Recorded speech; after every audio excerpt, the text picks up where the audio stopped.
जात के आदमी ने 1-1 रुपया इकट्ठा करा, एक मंदिर बनवाया। उस मंदिर में राम जी बिठाए, उस मंदिर में कृष्ण जी बिठाए, उस मंदिर में देवी जी बिठाई, उस मंदिर में शंकर जी बिठाए, सारे देवता बिठाकर देख लिए, पर राम जी बिठाते हैं तो राम वाला जाता है, कृष्ण बिठाते हैं तो कृष्ण वाला जाता है, शिव बिठाते हैं तो शिव वाला जाता है, देवी जी बिठाओ तो देवी जी वाला जाता है।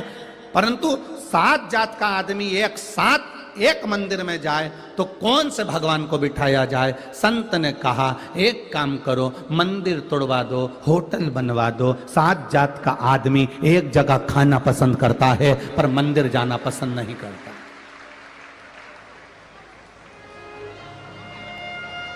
इतना भेद कर दिया हमारे सनातन धर्म में, लोगों ने इतना भेद कर दिया, इतना भेद कर दिया कि ये इस मंदिर में नहीं जाएगा, वो उस मंदिर में नहीं जाएगा, वो उस मंदिर में नहीं जाएगा। तो हम तो निवेदन करेंगे कि फिर लिख के जाना कि मरने के बाद शमशान नहीं जाऊंगा। हमारे सनातन धर्म को तोड़ने वालों ने इतना भेद कर दिया कि मैं इसको भजूंगा, मैं इसको भजूंगा, मैं उसको भजूंगा, मैं किसी को बाकी तो नहीं भजूंगा। किसी धर्म के अंतर्गत, किसी पुराण के अंतर्गत ऐसा बताया हो कि तुम राम को मत पूछो, तुम कृष्ण को मत पूछो, तुम शिव को मत पूछो, तुम इसको मत पूछो, तो वो पुराण हमको भी बता देना कि जिस पुराण में किसी देवी देवता की निंदा करना बताई हो उस पुराण को हम भी पढ़ना पसंद करेंगे। क्या हमें भी तो बताओ कि किस पुराण में किसी देवता की निंदा करना बताई। मेरे भगवान विष्णु शंकर के बिना नहीं रह पाते, शंकर जी भगवान विष्णु के बिना नहीं रह पाते, और ब्रह्मा शिव और विष्णु के बिना नहीं रह पाते। जब तीनों में कोई भेद नहीं है तो फिर हम क्यों भेद करें? एक घर की मां और एक परमात्मा, इनमें कभी भेद नहीं होता। घर की मां और घर का पिता, जितने बुजुर्ग माता पिता यहां बैठे हैं उनसे निवेदन करना चाहूंगा तुम्हारी पूरी जिंदगी निकल जाए परंतु मुंह से यह कभी मत कहना कि तुम्हें बड़ा बेटा अच्छा लगता है कि छोटा बेटा अच्छा लगता है। हमेशा कहते रहना मेरे दोनों बेटे, मेरे तीनों बेटे, मेरे चारों बेटे, मेरे पांचों बेटे एक जैसे हैं।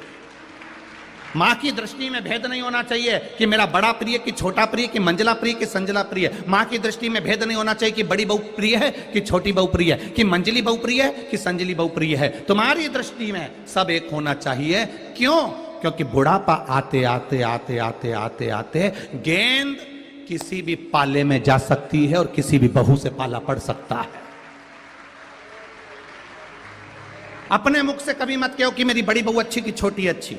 दोनों अच्छी है, दोनों प्रिय हैं। एक अगर सब्जी अच्छी बनाती है तो दूसरी रोटी अच्छी बनाती है, एक हलवा अच्छी बनाती है तो एक खीर अच्छी बनाती है। दोनों के लिए प्रति तुम्हारा प्रेम होना चाहिए। तुम अपने मुंह से कहकर क्यों बुरे होते हो? नहीं, मेरी छोटी बहू तो इतनी बढ़िया, इतनी बढ़िया, इतनी बढ़िया, तो बड़ी ने भी सोच लिया डोकरी अब तू आ, अब तू आ मेरे पाले, पढ़ने दे मेरा पाला तेरे से, फिर बताऊं तेरे को। क्यों कहकर बुरे हो? मां अपने चारों बच्चे को बराबर का दूध पिलाती है। मां अपने चारों बच्चे को, वो तो अब नया नया फैशन आ गया, नहीं तो पुराने फैशन में तो दिवाली आती थी, थान का एक जैसा कपड़ा कटकर आता था, लल्लू कल्लू पप्पू मुन्ना सबका एक जैसा कपड़ा सिल जाता था। बोलो रीजिए सही है कि गलत है? एक जैसा थान का कपड़ा कटकर आता था और एक जैसे घर के बच्चों के कपड़े सिलते थे। कोई भेद नहीं था मेरे बुजुर्ग माता पिताओं में, पहले के लोगों में कोई भेद। धर्म बड़ा, वो कहता है हमारा धर्म बड़ा, वो कहता है मैं इसका वाला तो ये बड़ा, वो कहे मैं इसका वाला तो मैं ये बड़ा। कई लोग कहते हैं हम शंकर जी के मंदिर नहीं जाते, शंकर जी का प्रसाद नहीं लेते। हम उनसे कहते बिल्कुल मत जाओ, पर आखिरी में स्टाम्प पर लिख कर जाना कि मरने के बाद भी मुझे शमशान मत ले जाना, क्योंकि शंकर भगवान को उनके ससुर का श्राप लगा था। शिव, मैं तुझे श्राप देता हूं कि तू शमशान में निवास करेगा। शंकर भगवान ने पूछा शमशान मेरा मंदिर होगा? हाँ, शमशान तेरा घर होगा। तो फिर लिख कर जाओ कि मैं शंकर का प्रसाद नहीं खाता, शंकर के मंदिर नहीं जाता, शंकर का गुणगान नहीं गाता। तो लिख कर जाना कि मुझे शमशान भी मत ले जाना, क्योंकि वहां भी शंकर मिलने वाला है। शुरू से मृत्यु तक शिव तुम्हारे साथ है।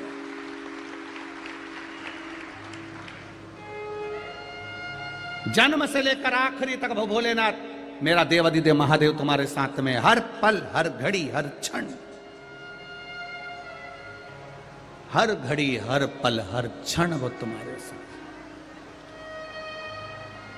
उसका भजन, उसका कीर्तन, उसका मंत्र जाप, उसका स्मरण हमें सुख देता। अकाल मृत्यु वो मरे जो काम करे चंडाल का, काल उसका क्या बिगाड़े जो भक्त हो महाकाल का। आखिरी में वही आता है, कोई दूसरा नहीं आएगा। अंत समय प्रभु आना पड़ेगा, वचन दिया तो निभाना पड़ेगा। आए ना आए प्रभु कुटुंब कबीरा, अंत समय प्रभु आना पड़ेगा, और वचन दिया तो निभाना पड़ेगा। ये अंत समय में हम जब उसको पुकारेंगे आएगा वही। एक्सीडेंट हो जाता है, कोई बड़ा रोग आ जाता है, बीमारी हो जाती है, किसी ब्राह्मण से पूछने जाओगे कि हमारी ग्रह दशा ऐसी चल रही है, आप बताओ क्या करना चाहिए, तो पंडित जी, ज्योतिषाचार्य, ब्राह्मण जन एक बात जरूर कहेंगे कि महामृत्युंजय का अनुष्ठान करवा लीजिए, क्योंकि उनको भी मालूम है जब कोई संकट की घड़ी आती है तब उस समय पर महादेव याद आता है, दूसरा कोई याद नहीं आएगा। आएगा तो मेरा शिव याद आएगा।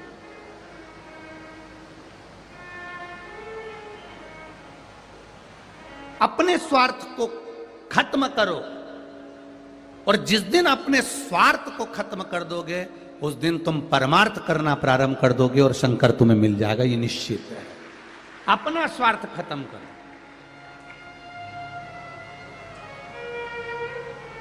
इतना स्वार्थी जमाना हो गया, इतना स्वार्थी हो गया कि भाई भाई से बात करे तो स्वार्थ से करे, बहन बहन से बात करे तो स्वार्थ से करे। हम किस दौर में जी रहे हैं साहब, किस दौर में? लैपटॉप और मोबाइल की जिंदगी हमारी जिंदगी हो गई।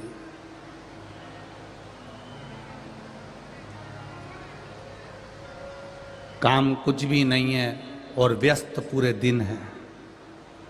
काम कुछ भी नहीं है और व्यस्त पूरे दिन है, पूरे दिन व्यस्त है। बर्तन वाली तुम्हारे यहाँ बर्तन मांजे, कपड़े वाली तुम्हारे यहाँ कपड़े धोए, झाड़ू पोछा वाली तुम्हारे यहाँ झाड़ू पोछा करे। हम बिल्कुल मना नहीं करेंगे, करो। भगवान ने तुम्हें धन दिया है तो झाड़ू वाली लगा लो, बर्तन वाली लगा लो, कपड़े वाली लगा लो। पर एक निवेदन, अपने घर में भोजन बनाने वाली कभी मत लगाना, भोजन खुद बनाना। कपड़े वाली लगा लो, बर्तन वाली लगा लो, झाड़ू वाली लगा लो, तुम जो चाहो वो लगाओ, पर भोजन घर की बहू, बेटी लक्ष्मी होती है। माँ घर की जो लक्ष्मी है, अन्नपूर्णा है, वो भले 2 रोटी बनाए, ज़्यादा नहीं बन सके, 4 तरह की सब्जी नहीं बने तो दाल अकेली बना ले, रोटी बना ले, पर अन्नपूर्णा है तू मेरे घर की, तू लक्ष्मी है मेरे घर की, तू बेटी है मेरे घर की, तू माँ है मेरे घर की, भोजन तू बना, तू करो।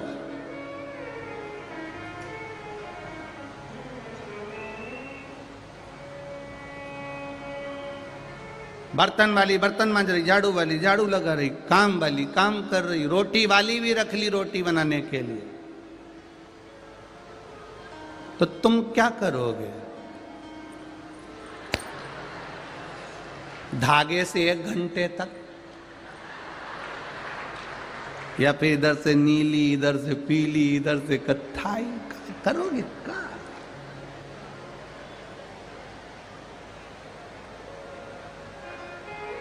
पति ने पानी मांगा, पत्नी ने कह दिया नौकरानी से, जा पानी दिया।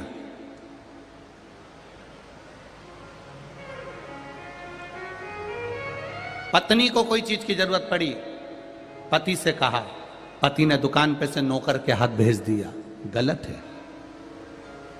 फोन तुम्हें करा है, पति को काम बताया है, पति से कहा गया है और काम करने के लिए नौकर को भेजा गया। पति को कोई चीज की जरूरत पड़ी, काम करने के लिए नौकरानी को भेजा गया, जा दिया पानी, जा दिया। जिस घर में ऐसी लीला होती है उस घर में नौकरानी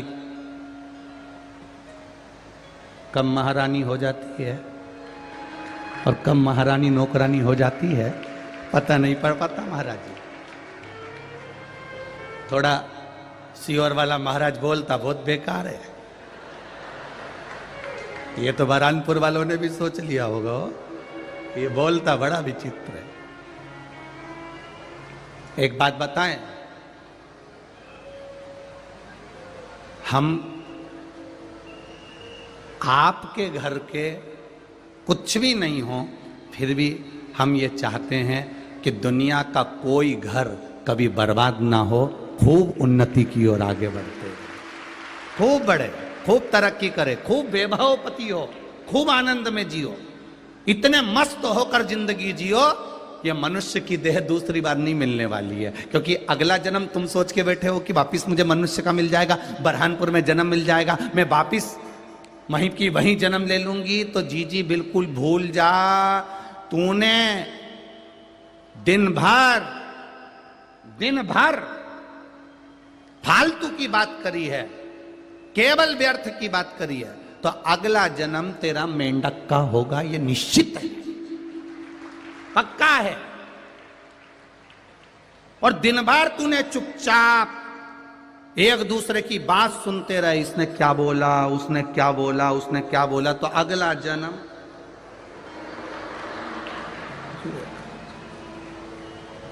तो तुम्हारी भी अगर अड़ोसन पड़ोसन तुम्हारी कोई रिश्तेदार अगर चुपचाप से बात सुनते हो तो उनको कह देना, जुआ बाई कदे आई हो? बोल देना, तुम्हें बोलना मत। जो व्यर्थ की बात तुम्हारे यहां मिलने आए और दूसरे की बुराई कर रहे हैं, तुम्हारे यहां मिलने आए और दूसरे की निंदा कर रहे हैं, तुम्हारे यहां मिलने आए शंकर जी की निंदा में लग गए, शिव पुराण की निंदा में लग गए, भगवान के भजन की निंदा में लग गए, तो कह देना, ए मेंढकी, ए मेंढक की लुगाई, अगला जन्म तेरा मेंढक का होने वाला है। बड़ा कठिन है, बड़ा कठिन।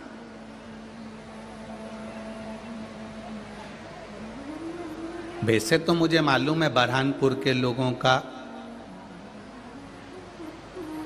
ऐसा वैसा जन्म तो नहीं होगा, निश्चित है। कारण केवल एक ही है कि बरहानपुर वाले माँ ताप्ती के तट पर रहते हैं और ताप्ती का केवल नाम लेने पर ही व्यक्ति की मौत। ये शिव है औघड़ी शंकर कृपालु, तेरी कृपा बिना न हिले एक भी अनु, लेते हैं सांस तेरी कृपा से तनो तनो। बखान क्या करूं मैं राहों के ढेर का, चपटी भगोत में खजाना कुबेर का। मैं क्या वर्णन करूं, समझने वाला नहीं समझ सकता कि शिव ऐसा क्या है। किसी को अटैक आता है तो पंडित जी कभी नहीं कहते कि राम रक्षा स्तोत्र का पाठ करो, बोलते हैं क्या? पंडित जी नहीं कहते कि कनक धारा करो, गोपाल से स्नान करो, श्री सूक्त का पाठ करो।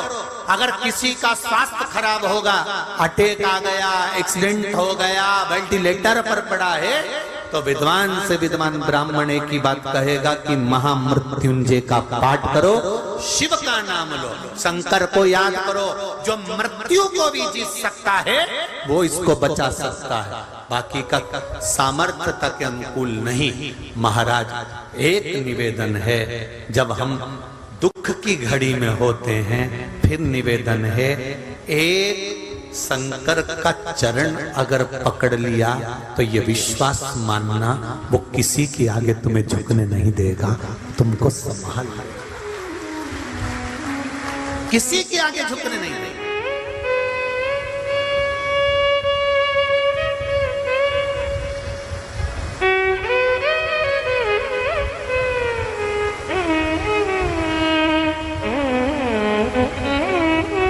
एक पति नौकरी करता था, उसकी नौकरी छूट गई।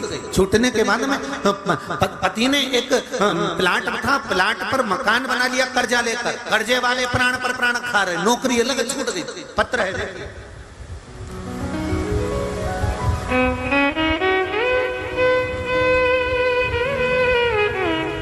अगर उसको पुकारा है, अपने दिल से उसको आमंत्रित करा है, अपने दिल से उससे कोई बात कही है, आप बैठकर अपने चित्त की बात, अपने मन की बात, अपने हृदय की बात उससे कहो तो तुम दुनिया से कहकर हल्के हो जाते हो, पर उससे नहीं कर पाते। भोलेनाथ मेरी बेटी की शादी करा दो।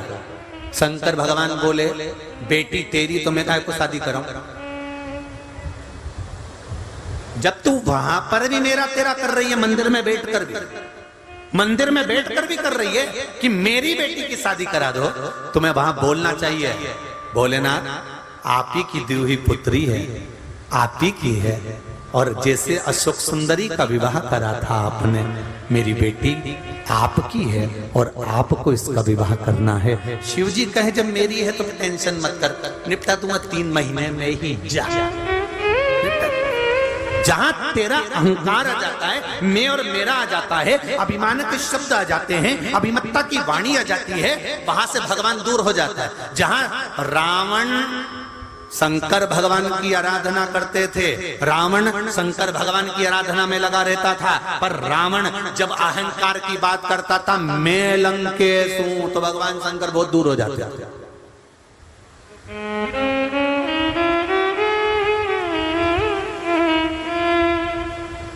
घर मेरा, परिवार मेरा, कुटुंब मेरा, कबीला मेरा। एक सेठ जी हमेशा यही के रोते थे, मेरा परिवार मुझे इतना चाहता है, इतना कि मैं 1 मिनट नहीं दिखूं तो हमारा घर का लोग मुझे ढूंढने निकल जाता है। तो इतने में गुरुजी आए उनके गांव में, गुरुजी ने कहा तुम्हारा परिवार तुम्हें इतना चाहता है, हम भी देखना चाहते हैं कितना चाहता है, तो एक काम करो ना, थोड़ी आधा घंटा के लिए मर जाओ। तो क्या आधा घंटा के लिए कोई मरता है?